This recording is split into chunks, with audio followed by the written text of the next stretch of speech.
El Señor esté con ustedes. Lectura del Santo Evangelio según San Juan. Gloria a ti, Señor.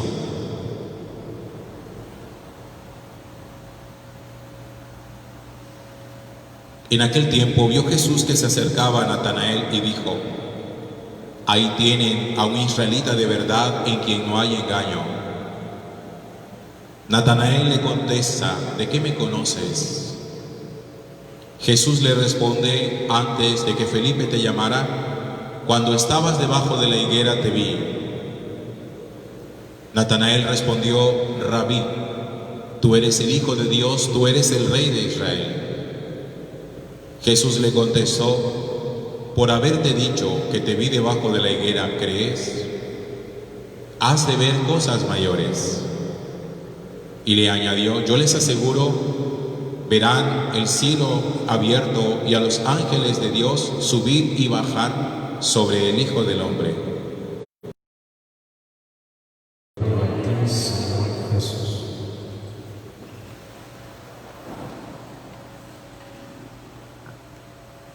Hay cosas que en nuestra fe nosotros no podemos olvidar nunca, nunca.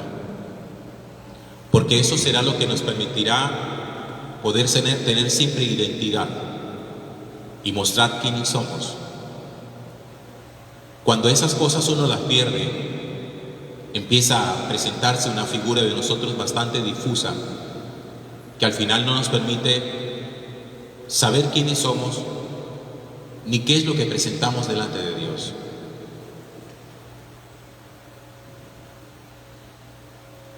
Esto aplica también para la fe. Cuando uno profesa una fe, debe ser siempre claro en cómo sus manifestaciones, sus creencias, su culto a Dios, expresa realmente esa fe que dice tener. El culto de los judíos no se realiza de manera igual al culto musulmán, y el culto que los musulmanes rinden a Dios no es igual al culto de los cristianos católicos, y el culto de los cristianos católicos no es igual al culto de los cristianos protestantes en sus diferentes ramas. Eso se llama identidad. Uno siempre espera que un judío tenga su forma de ser judío, que un musulmán tenga su forma de ser musulmán, y que obviamente un católico tenga su forma de ser católico. Eso es identidad. Nosotros como católicos somos cristianos católicos. Esa es nuestra identidad. Cristianos católicos. No decimos simplemente: yo antes era católico y ahora soy cristiano. Eso es un error garrafal que algunas personas cometen, porque significa que cuando fueron católicos nunca supieron qué eran. Somos cristianos católicos.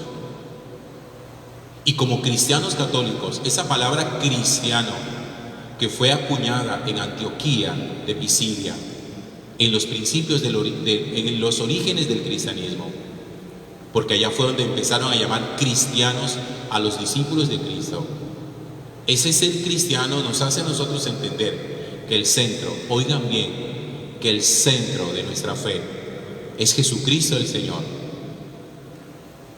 Nuestra fe es cristocéntrica, no es angelocéntrica ni mariocéntrica, es cristocéntrica. Cristo es el que es merecedor de toda nuestra adoración. Ahora ustedes se preguntarán: ¿y entonces por qué nosotros los cristianos católicos tenemos celebraciones como la de hoy, por ejemplo, o la que tendremos mañana con Santa Teresita, nuestra patrona?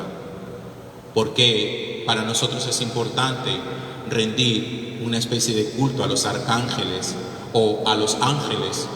Lo que pasa es que el culto que nosotros rendimos a los santos, a los ángeles, no es el mismo que le rendimos a Cristo. Yo quiero que eso no lo vaya a perder usted de vista jamás. Porque algunas personas, uno no sabe si por ignorancia, por mala intención, Nos llaman a nosotros idólatras. Porque la idolatría, ¿qué es? La idolatría es el culto que se le quita a Dios para dárselo a otra persona que no sea Dios. Eso es la idolatría. Por eso, solamente cuando uno diferencia entre el culto que rinde a Dios y el culto que rinde a los ángeles o a María, a los santos, es distinto, entiende uno, y yo espero que eso no lo vaya a olvidar, que en los cristianos católicos, si hay algo de lo que estamos bien lejos, es de la idolatría. Porque nosotros jamás ponemos a Cristo en el mismo nivel, o más bien, nosotros jamás ponemos a los santos ni a los ángeles en el mismo nivel en el que Cristo está. A Cristo le adoran, dice el apóstol San Pablo, todo lo que está en el cielo, en la tierra y en el abismo. En el cielo, ¿quiénes están? Los arcángeles, esos que nosotros mencionamos hoy y que aparecen con nombre propio en la Sagrada Escritura: Gabriel, Miguel, Rafael y todos los ángeles de Dios, miríadas de ángeles, dice la Sagrada Escritura. En la tierra, ¿quiénes están? Los seres humanos, nosotros, usted y yo. En los abismos, ¿quiénes están? Los ángeles caídos, que también son ángeles. Entre ellos, a la cabeza, Luzbel, que también lo menciona la Sagrada Escritura, el príncipe de los demonios. Cuando nosotros hoy hablamos de los santos arcángeles, Gabriel, Miguel y Rafael, y reconocemos su presencia en la vida espiritual de los seres humanos, ¿qué es lo que pretendemos? Primero hay que conocer bíblicamente cuál es la función, oigan bien, la función que los ángeles y los arcángeles tienen en la vida de los seres humanos. Los ángeles fueron creados por Dios, oigan eso tan extraño, para que nos sirvieran a nosotros en nuestro acercamiento a Dios. ¿Por qué existe Satanás? Luzbel, porque un día él se rebeló contra eso, justamente porque siendo los ángeles de una categoría superior a la nuestra, porque lo son, no quiso él, siendo de categoría superior a la categoría humana, servir a los seres humanos, y más bien se rebela contra los seres humanos y se pone en contra de los seres humanos para destruirnos a nosotros. Pero la decisión de Dios y la voluntad de Dios era que los ángeles sirvieran para nuestra protección. Y eso aparece muchas veces en la Sagrada Escritura. En el libro del Éxodo, cuando el Señor saca a Israel de la esclavitud de Egipto y lo lleva a la tierra prometida, le dice: y he aquí que envío a mis ángeles delante de ti para que te guíen en tus caminos. Y en el Evangelio Jesús habla de cómo los ángeles del cielo protegen, cuidan, miran a los niños, miran a las personas, protegen a las personas. Ningún ángel, óigame bien esto, ningún ángel es digno de adoración, porque los ángeles no están para ser adorados. Los ángeles sirven a los seres humanos, no nosotros a ellos. Ahorita existe por allí una angelología muy peligrosa, producto de la nueva era, incluso donde se están distribuyendo unas cadenas para hacer un rito.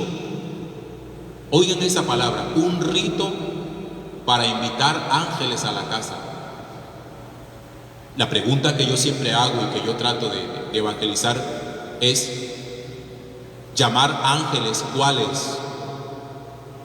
Porque nosotros la palabra ángel, que es una palabra genérica, la palabra ángel aplica para Gabriel, Miguel, Rafael, pero aplica también para Luzbel.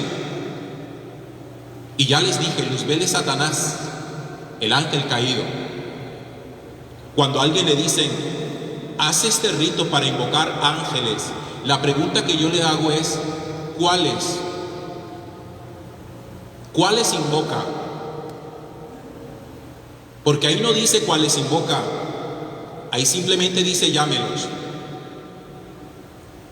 Y muchas personas han caído en esa trampa, que es una trampa peligrosísima, de una angelología que no es cristiana católica, que es muy peligrosa, donde uno puede terminar invocando y metiendo a su casa a quien no debe meter ni debió haber invocado jamás. Porque cuando uno invoca a los santos arcángeles, los debe invocar siempre con nombre propio, para que ellos sepan quiénes son los que están invocados. Miguel, para que nos defienda contra las acechanzas de Luzbel. Rafael, para que proteja nuestra casa, nuestra familia, nuestra responsabilidad. Gabriel, para que nos permita escuchar siempre la voz de Dios. Que sepamos qué es lo que Dios quiere de nosotros. Porque miren, cada uno de esos arcángeles aparece en la Sagrada Escritura definido con nombre propio, con identidad y con función. Miguel es el arcángel que Dios ha destinado para luchar contra Satanás, y es el arcángel que uno debe invocar frente a la tentación.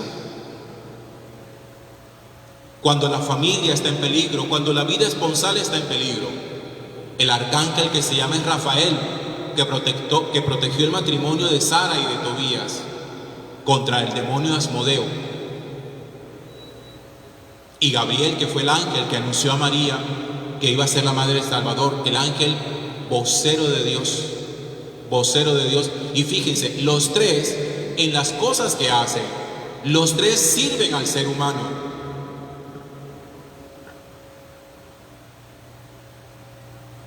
Por eso es tan importante aprender a tener siempre clara nuestra identidad y la forma como nosotros nos relacionamos con cada una de estas criaturas.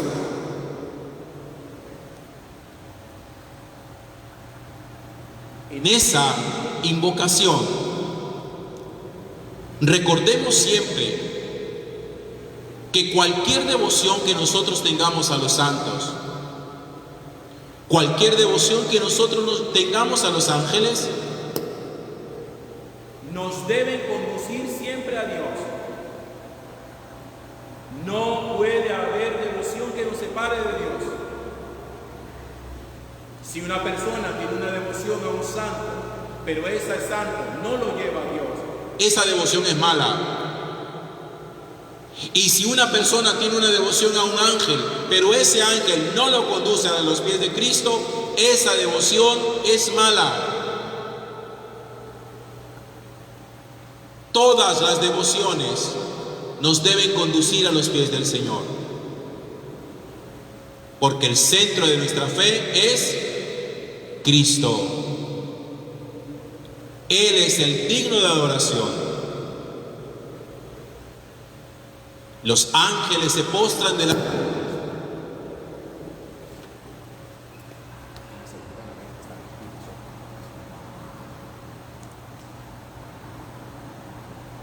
Los ángeles se postran delante de Cristo. Los santos están postrados delante de Cristo.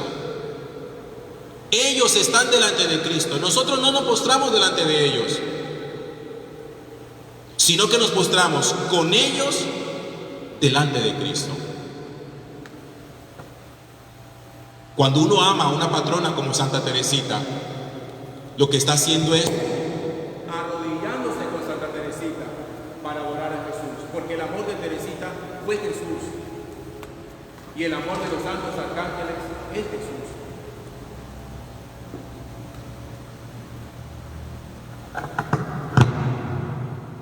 Hoy hay gente que es muy espiritual, pero de cristiano no tiene nada.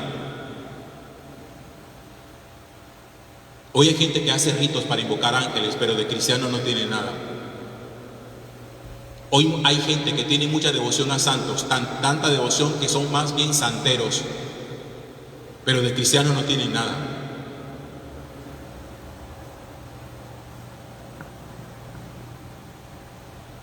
Hoy hay personas que le rezan a cuanto santo hay, le rezan a ellos, pero delante de Cristo no hay adoración. Eso también tenemos que revisarlo. si la devoción que yo tengo me conduce a los pies del Señor o no. Si la invocación de los santos arcángeles me conducen a la verdadera adoración a Dios o no. De eso hablaré el jueves con la gracia de Dios. Teresita nos tiene que conducir a los pies de Cristo, porque el amor de Teresita fue Cristo. Y ella es santa por Cristo. Su pasión fue Cristo. Se consagró a Cristo. Vivió en un monasterio por Cristo. Murió joven, entregando su vida a Cristo. En nuestra vida, todo debe conducir a Cristo. Todo. Y nada ni nadie nos puede apartar de Él. Amén.